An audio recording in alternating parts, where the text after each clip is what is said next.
So, ito na po yung ating sisig na bangus. Ayan po, ang yummy-yummy.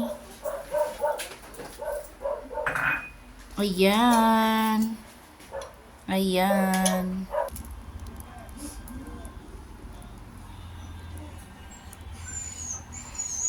Wow, yummy-yummy na yung ating sisig na bangus.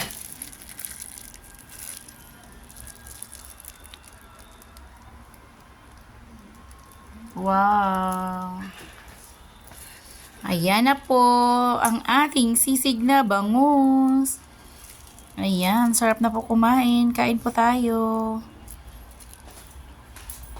So, ganyan lang po simple ang ating sisig na bangus. Mabilis lang po siyang lutuin at gagayakin. Thank you for watching. Bye!